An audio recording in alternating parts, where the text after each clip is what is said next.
Hey, what's up, YouTube? Hey, I'm gonna run you through some troubleshooting procedures that I had. I just wanted to make a video and kind of show you how my brain operated. I have a Craftsman. It's a twin engine, 26 horsepower, and it just stopped starting. I could tell it was starting to go out. It was getting harder and harder to start. But I kind of want to give you the synopsis of this thing was it would crank. It just wouldn't turn over. So I wasn't getting like the standard, like the click, click, click, click, click. It just wouldn't turn over, but it sounded like it wanted to. So I just kind of want to walk you through. I'm no like diehard like mechanic, right? I'm not going to take apart a transmission. I'm not going to probably like open up the entire engine and try to figure it out, right? I'm just more there. I'll go buy a new lawnmower at that point. But the basic fundamentals, I've gotten pretty good at. So I'm going to walk you through kind of what you should look for, depending on what's kind of going on with it, but kind of what you should look for and what makes an engine start. And there's a million things. I got it. You talk to an actual mechanic that works on small engines. Well, there's 1,000 things that could be wrong with it on why it's not starting. Okay, yeah. Well, there's like really 5 real basic things that this engine needs to start. All right. So let's start with the first thing. Obviously, your engine needs power. It needs a battery. If you are getting a click, click, click, click, click, it could be a dead battery. It could be a bad relay. Dead battery or a bad relay.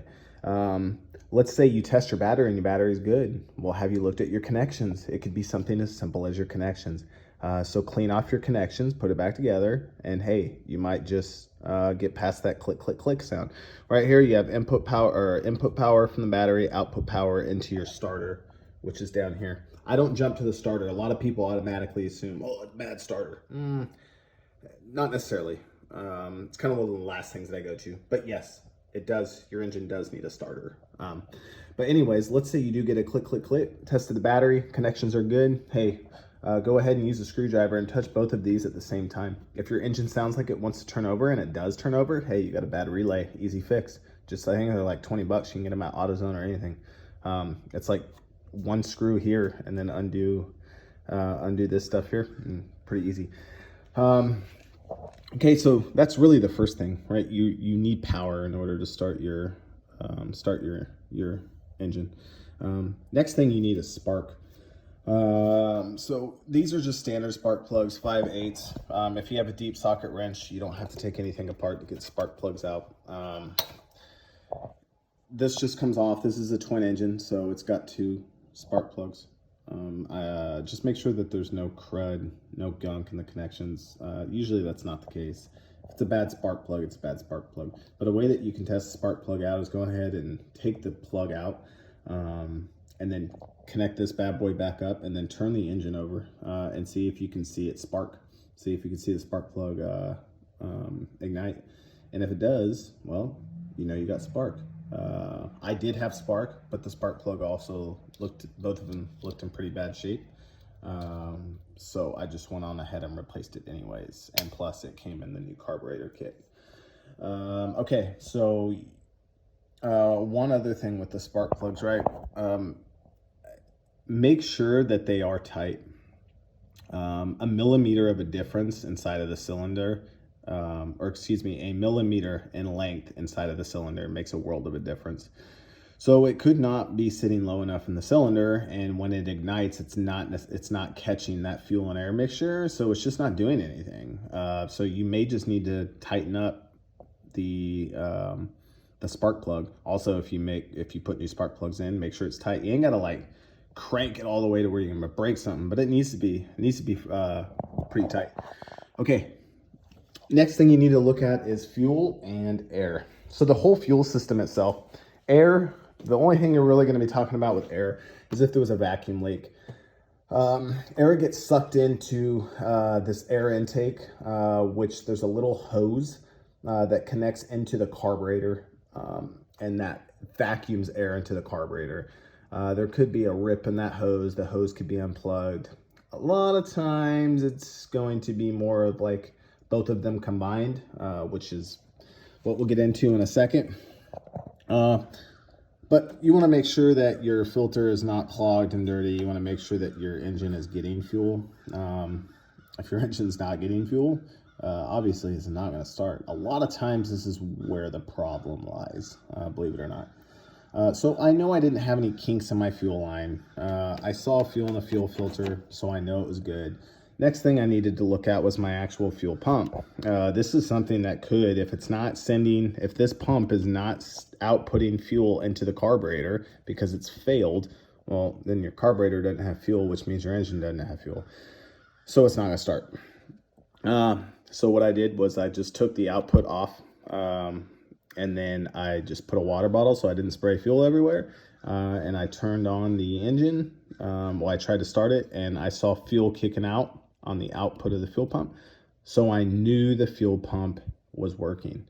You see how we're taking steps? We're not just taking things apart all up, one time and, oh, let's just go to worst case scenario. Let's start little. Here's my other spark plug down here. I did the same thing that I did on the other side right here. So I batteries ruled out because I knew it was ruled out. It had a problem with air. So I needed air and fuel. So I needed to find a different way to rule that out before I just started taking apart the carburetor. So what did I do?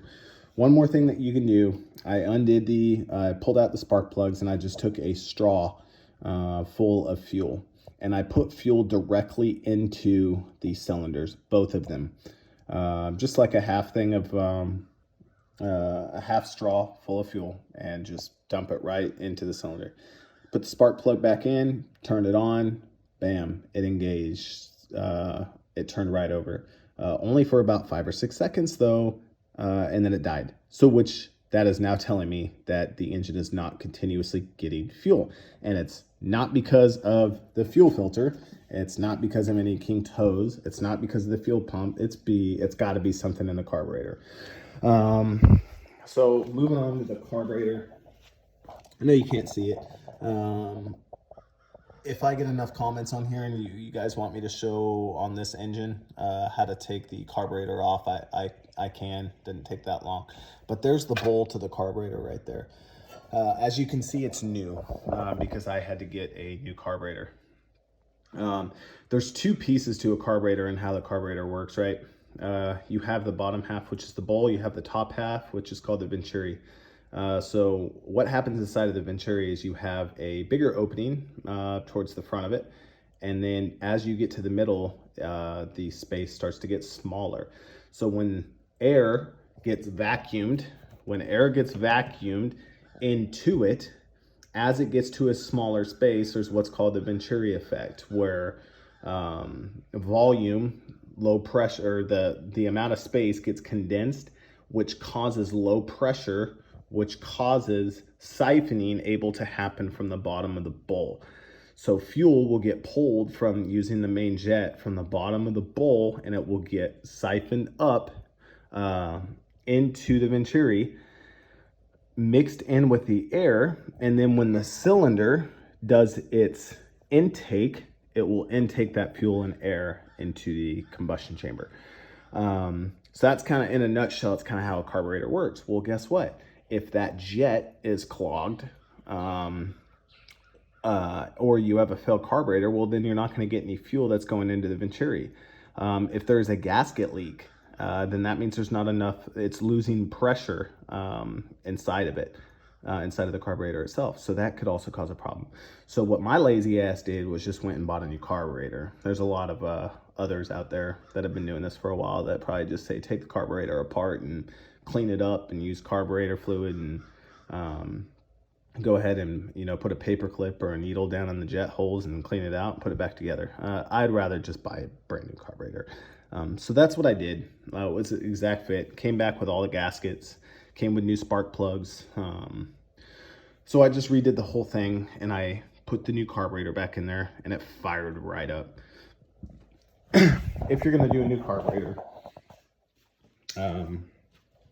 you might as well rule out one thing, which could be the fuel. You could have bad fuel. So what I did, even though I got a new carburetor, I just emptied out all the fuel, do it on the output of the fuel filter. Let the fuel filter catch all the gunk that's inside of the tank. But I emptied it completely and then put new fuel in there. You might as well. Funny story, to where something silly like this can literally happen is I left a fuel can with the lid off outside. I didn't realize that it rained the night before. Brought it in, put it in my vehicle, went and got fuel, put it in my dirt bike, and then all of a sudden I had water and fuel kind of mixed in my dirt bike. It was a long process to get it out. So my point is, it's a lot of times when these things don't start, it's something stupid, it's something easy. It's not necessarily your engine failing. So go ahead and drain that fuel out. The last thing you want to look at, this is just pretty much to rule out if you got a leaked gasket, or if you have a crack in the engine, which is compression. Compression. This compression tester, it hooks right up to the right where the spark plug would go, and you just start it, right? Try starting it, and you will get a PSI. Mine was 120, so I knew that 120 was fine. So I knew that it was getting compression, enough compression in both the cylinders, right? You got to test it in both the cylinders. All right, so basic fundamentals, right? Let's recap. What does an engine need to start? It needs power. It needs activation. It needs a starter. It needs spark. It needs air. It needs fuel. And it needs compression. That's what an engine needs to start. It's got to be one of those reasons.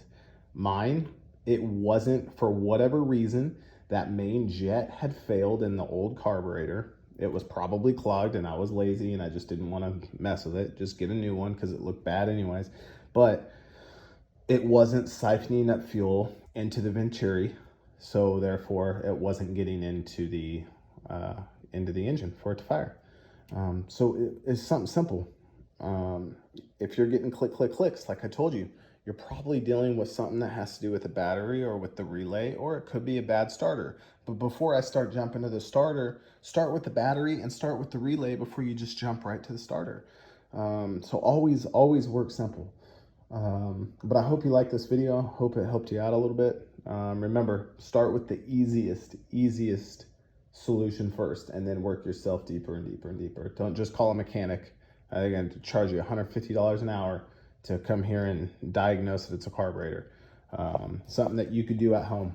Like I said, I am no crazy mechanic, man. But if I can figure this out, you can too. Have a good day.